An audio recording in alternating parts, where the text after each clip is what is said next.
Assalamualaikum warahmatullahi wabarakatuh. Salam Om Swastiastu, Namo Buddhaya, Salam Kebajikan, Rahayu. Perkenalkan, kami dari kelompok dengan NIM 1425021 hingga 114250025 yang akan mempresentasikan hasil dari identifikasi tanah kami yang ada di lapangan. Nah, saya akan memperkenalkan saya sendiri, Musisha Khairunisa dengan NIM 114250021, kemudian ada Odelia Famuhani Harefa dengan NIM 1145022, kemudian ada Rehan Nur Alifa dengan NIM 1425023, kemudian ada Aisyah Khairunisa dengan NIM 114250024, kemudian ada Arya Yusuf Afandi dengan NIM 114250025. Nah, kalian penasaran nggak sih bagaimana tanah itu terbentuk?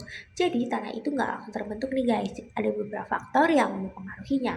Tanah terbentuk karena terpengaruh dari beberapa faktor seperti iklim yang mempengaruhi pelapukan, kemudian ada organisme yang akan mempengaruhi pembentukan humus, serta relief atau topografi yang akan mempengaruhi erosi dan drainase. Kemudian bahan induk sendiri yaitu sebagai asal dari material tanah itu sendiri guys. Nah, waktu itu akan menentukan tingkat perkembangan tanah. Jadi ada 5 faktor utama dalam pembentukan tanah. Ada iklim, ada organisme, ada relief atau topografi, kemudian ada bahan induk, serta ada waktu. Selanjutnya, apa itu horizon tanah? Nah, menurut Rahayu dan kawan-kawan pada tahun 2022, horizon adalah satu lapisan tanah yang kurang lebih paralel atau sejajar dengan permukaan tanah. Dibedakan dari lapisan terdekat oleh sifat-sifat hasil dari proses pembentukan tanah. Nah, lapisan tanah di samping horizon ini digunakan apabila semua sifat-sifatnya diduga berasal dari bahan induk tanah atau kurang jelas apakah lapisan tersebut merupakan lapisan genetik.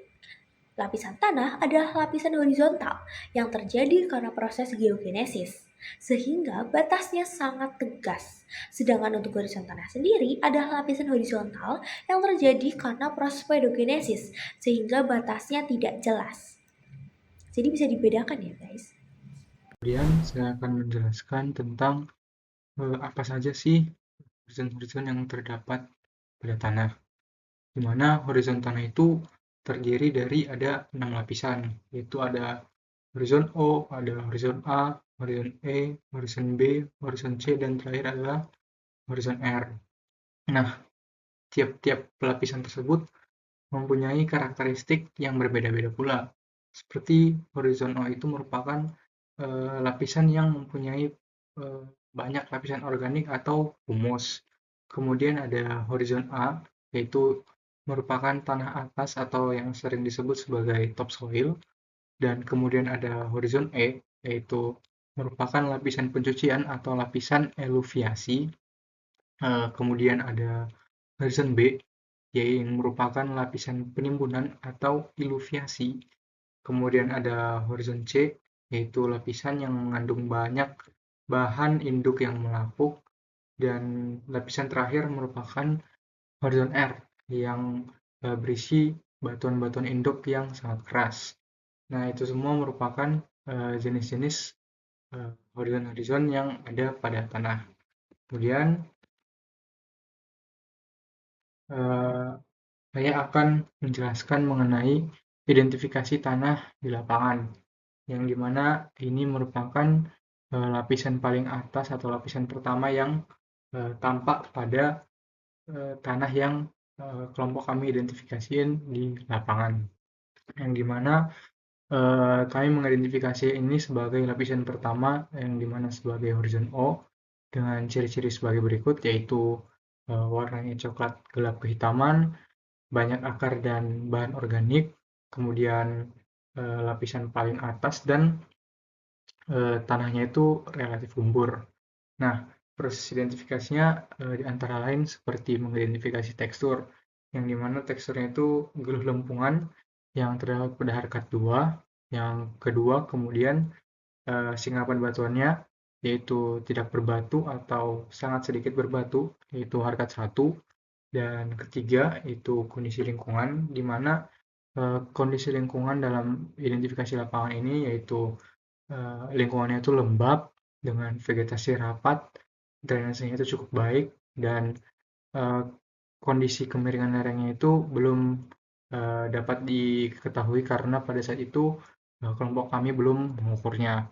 Kemudian ada sifat tanah yang dimana mempunyai tebal solum 6 cm, kemudian sangat tipis yaitu harkat 1, dan kemudian struktur tanah yang yaitu granular, kemudian ada konsistensi tanah yaitu gembur, kemudian ada perakaran yang dimana pada tanah yang kami identifikasi ini terdapat banyak sekali akar-akar halus, dan yang terakhir yaitu warna tanah yang dimana tanah yang diidentifikasi pada lapisan kali ini mempunyai warna coklat tua kehitaman.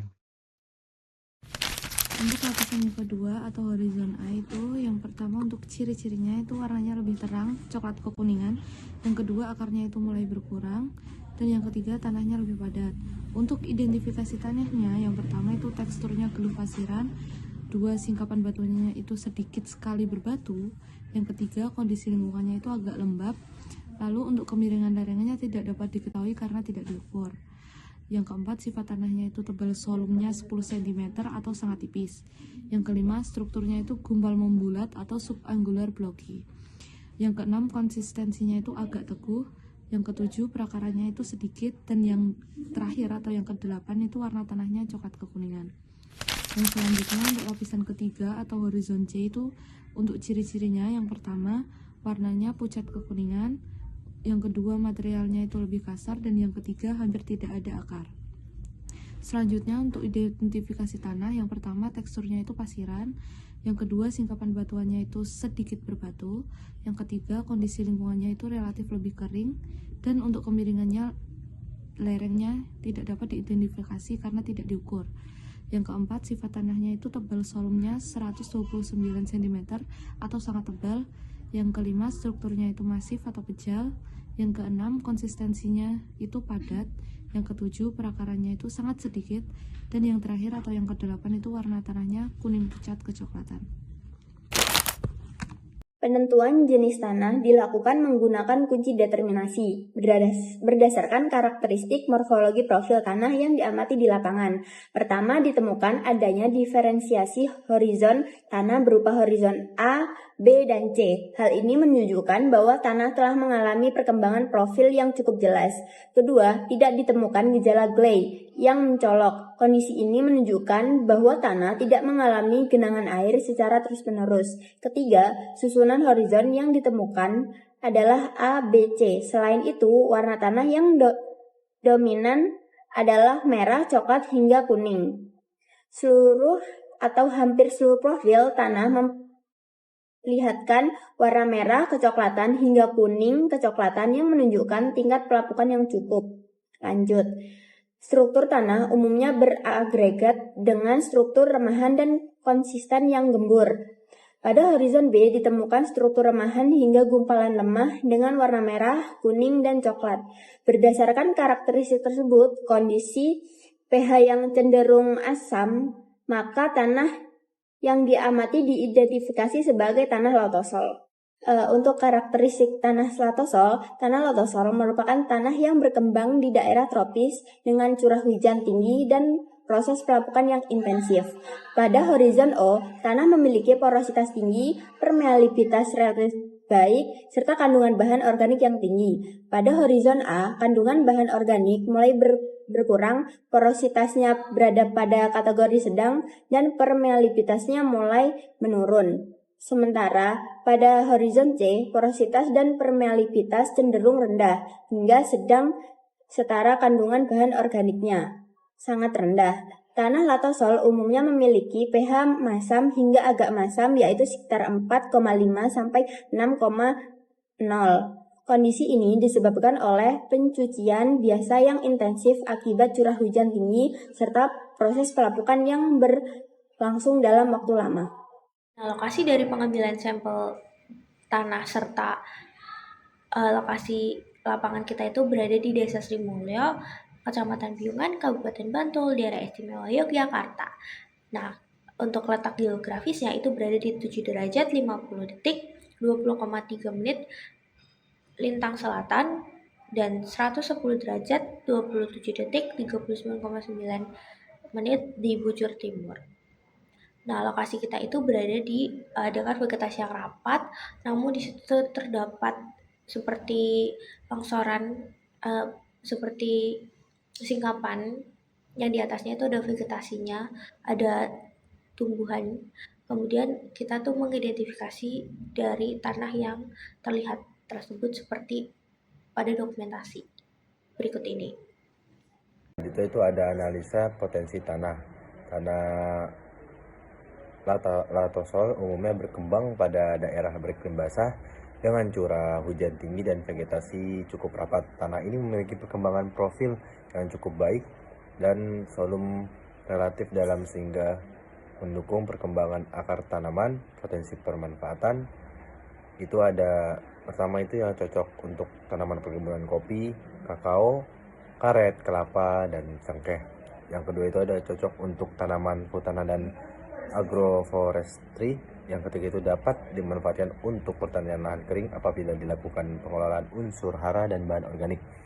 Kekurangannya itu ada tingkat pelindian tinggi. Yang kedua itu kemungkinan pH masam. Ketiga itu kesuburan kimia alami sedang hingga rendah.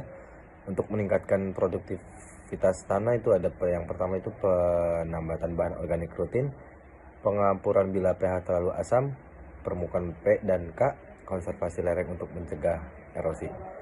Untuk foto dokumentasi ini yang pertama itu ada lapisan tanahnya, itu yang merah itu adalah lapisan tanah yang diambil, yang bawah itu juga, dan yang kedua ini ada parameter manusia dengan